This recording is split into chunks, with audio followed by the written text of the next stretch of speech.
Saudara, dalam perkara pembunuhan Brigadir Yosua Huta Barat, nama yang kemudian terus muncul, disebut di mana-mana, ramai di media sosial, bahkan juga di media massa adalah Richard Eliezer, polisi paling muda di Duren 3 yang mau tidak mau akhirnya terjebak dalam skenario Verdi Sambo. Tetapi tidak banyak yang kemudian bisa mengetahui bagaimana sosok Richard Eliezer kecuali kedua orang tuanya sendiri. Dan saat ini saya sudah bersama dengan kedua orang tua Richard Eliezer. Bapak dan Ibu, selamat pagi. Sehat Ibu? Puji Tuhan sehat. Sebelum kita bicara soal vonis, sebelum kita bicara soal persidangan, karena pasti banyak sekali pertanyaan soal itu, kami ingin mengenal Icat lebih jauh. Kalau tadi yang kita sempat ngobrol adalah Richard ini diajarkan sejak kecil meminta maaf dan juga memaafkan. Nah, dan itu diajarkan oleh Bapak. Momennya apa sih Pak? Dan sejak kapan sebetulnya hal itu dilakukan? Kami selaku orang tua juga bisa mengajar semacam begitu, adalah kejujuran dan saling memaafkan, karena supaya mereka tahu kehidupan di dunia ini selalu saling memaafkan, karena tidak menutup kemungkinan kan banyak hal akan terjadi. Jadi dari semasa kecil kita sudah diajarkan kepada mereka berdua, jadi saling memaafkan dan memaafkan untuk. Dan meminta maaf itu bukan berarti kalah begitu ya Pak? Bukan. Karena minta maaf itu bukan karena suatu hal yang kalah, tetapi harus begitu. Kita harus minta maaf. Oke, itu satu poin dari Icat. Kalau semasa kecil, sebetulnya sosok Icat ini itu pribadi yang seperti apa? Apakah pendiam, periang, atau usil misalnya sama Bapak dan Ibu? Seperti apa? Kalau Icat itu dari kecil dia periang dan suka usil. Itu memang karena kalau mereka bermain, kalau dia bermain sama teman-temannya, dengar-dengar ada yang menangis, tapi menangis karena dia diusilin begitu. Sama juga mereka berdua, kakaknya, dia paling suka usil sama kakaknya. Tapi ketika dia melihat, misalkan ada sempat beredar di video kemarin kan, dia bercanda sama kakaknya, dia usilin kakaknya, main tinju-tinju begitu, akhirnya kena sama kakaknya, dia langsung peluk kakaknya itu sampai kasihan kak begitu. Jadi memang orangnya begitu dari kecil. Katanya Icat itu orang yang sosok yang pribadi yang pengertian, nggak suka minta mainan. Itu gimana ditunjukkan sama Icat nih?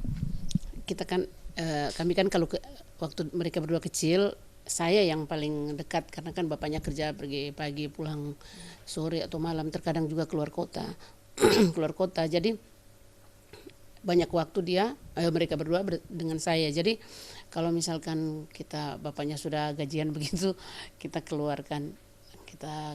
belanja biasa bahan makanan.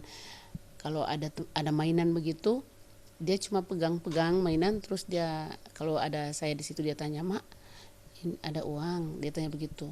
"Mama, ada uang?" "Oh, kenapa, Dek? Mau mainan itu?"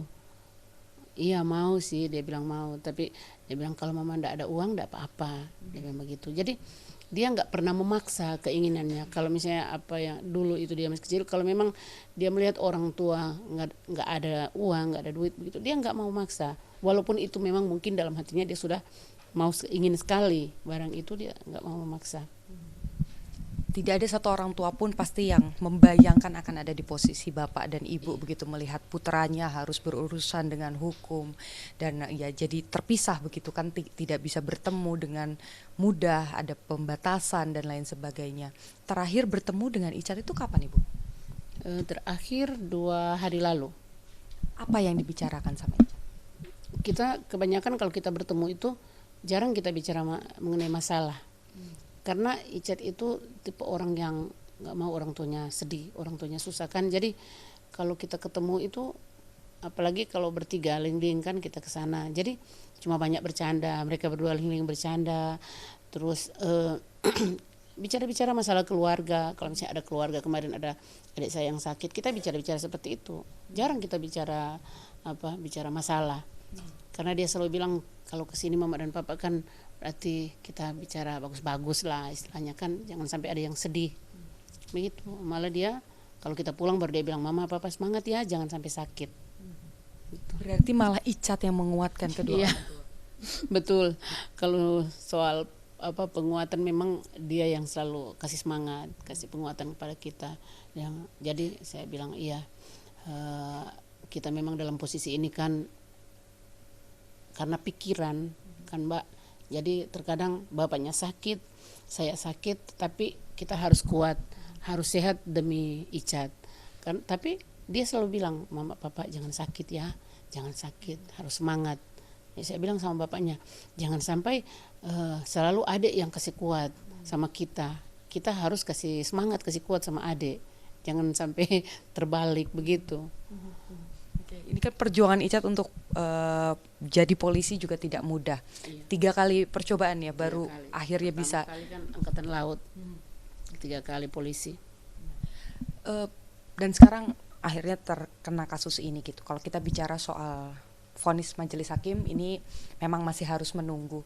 Tapi kalau tidak sesuai dengan yang diharapkan dan Icat harus lagi-lagi kehilangan cita-citanya sebagai seorang polisi, bagaimana Ibu? Menurut kami, kalau saya pribadi, kita kan tidak tahu, masih belum tahu apa hasil dari putusan ini. Tapi yang memberikan kekuatan kepada saya karena saya berpikir begini Mbak, masa depan kita, masa depan anak kami Icat itu kita nggak pernah tahu kan sebagai orang tua.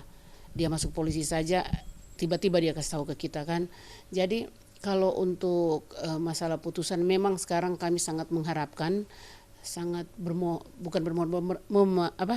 mengharapkan kepada majelis hakim agar Icat bisa mendapatkan keadilan seadil-adilnya kan. Dan kalau misalnya itu tidak sesuai dengan harapan kami juga harapan orang-orang banyak, ya kalau memang masih ada jalan untuk bisa mencari keadilan, kami akan tetap berusaha untuk mencari keadilan untuk Icat. Jadi apapun hasilnya, keluarga akan tetap berbangga dan akan terus mendampingi Richard Eliezer ya Bapak mungkin? Iya, sama yang disampaikan oleh Ibu, kita tetap semangat dan kita tetap berjuang untuk demi anak kami Icat. Itu. Kalau dengan Ibu pasti banyak lah yang dibicarakan. Tapi kalau dengan Bapak biasanya ngobrolin soal apa tuh? Sekalinya ngobrol tentang apa gitu? Ya kalau sampai sana kita tidak pernah membahas masalah ini. Kita sampai sana cuma membahas untuk masalah ke depan kita, ke depan anak Icat, juga ke depan kita selaku orang tua. Karena juga ada merasa kecewa dengan ada masalah ini, sehingga kita juga ada rasa sedih, ada rasa, tapi tetap anak kami selalu membicarakan mama papa harus kuat, papa kuat papa semangat papa. Walaupun kemarin hari kita tidak sempat ke Baris Krim karena sakit, jadi Icat titip pesan sama mamanya, ada pesan dari Icat, papa harus semangat dan kuat untuk menghadapi kehidupan ini. Tetap kuat, tetap semangat untuk menghadapi keadaan apapun itu ya. Dan poinnya tadi memaafkan dan juga minta maaf ya Pak ya. Kita harapkan hasil yang terbaik untuk Icat. Ini juga ada dukungan yang sangat banyak dari masyarakat, bagaimana kemudian bukan hanya dari Indonesia saja, bahkan sampai dari luar negeri begitu ya. Nah, ada hal yang mau disampaikan Ibu? Buat siapa? Untuk pendukung Icat. Buat pendukung Icat, kami sebagai orang tua menyampaikan banyak-banyak terima kasih. Terima kasih yang tak terhingga untuk semua pendukung Icat, baik di dalam negeri, di Indonesia kita ini maupun di luar negeri. Karena kami tidak mengerti dan kami juga kaget sebegitu banyaknya orang yang mendukung Icat. Dan itu tidak digerakkan oleh kami keluarga atau orang tua. Tiba-tiba saja mereka ada yang membuat grup untuk pendukung Icat. Kami memang kaget semua itu. Jadi untuk semua pendukung Icat kami mengucapkan terima kasih. Dan misalkan ini putusan hari ini tidak sesuai dengan apa yang kita harapkan, apa yang kita inginkan selama ini. Janganlah kita berkecil hati, jangan kecewa, karena kita percaya Icat sudah melakukan kebenaran, pasti Tuhan akan tetap memberikan jalan bagi Icat. Satu saat dia akan mendapatkan keadilan. Tetapi harapan besar dari kita semua, kami sebagai orang tua, keluarga besar, juga seluruh pendukung, kan harapan kami saat ini adalah Icat kalau ada peluang untuk bebas, dia harus dibebaskan. Terakhir, sempat bertemu dengan Richard Eliezer sebelum persidangan. Icat siap dengan apapun hasil dari persidangan ini, Bu? 2 hari lalu kan kami bertemu dari sore sampai malam, dan Icat memang kelihatan kuat. Saya bilang sama Icat, pokoknya sekarang Dek, berserah diri kepada Tuhan. Karena yang bisa menolong Icat hanya Tuhan dan majelis hakim. Jadi majelis hakim kan perpanjangan tangan Tuhan, wakil Tuhan di dunia. Jadi saya bilang sama Icat, tetap semangat, dan dia juga bilang, siap Mama. Saya juga tetap semangat, tetap kuat. Oke, berarti saling menguatkan. Richard Eliezer tetap kuat untuk kedua orang tuanya, dan kedua orang tua dari Richard Eliezer juga kuat untuk Richard Eliezer ya. Kita harapkan hasil yang paling adil untuk Richard Eliezer, dan juga keberanian dan kejujurannya juga bisa dilihat oleh majelis hakim. Terima kasih Ibu, Bapak. Dan kalau kita bicara soal Richard Eliezer, sebetulnya dukungan yang hadir dari awal kasus ini mencuat ke publik memang sangat besar. Karena ini bukan hanya tentang Richard Eliezer, bukan hanya tentang Baradae saja, tetapi tentang kejujuran. Bagaimana kemudian kepercayaan publik begitu besar, harapannya begitu besar.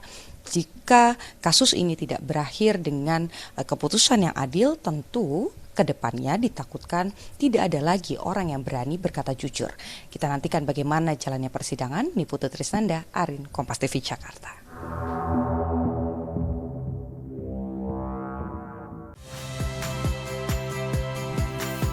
Saya Radi Saputro.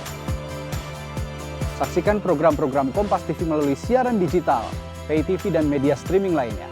Kompas TV, independen, terpercaya.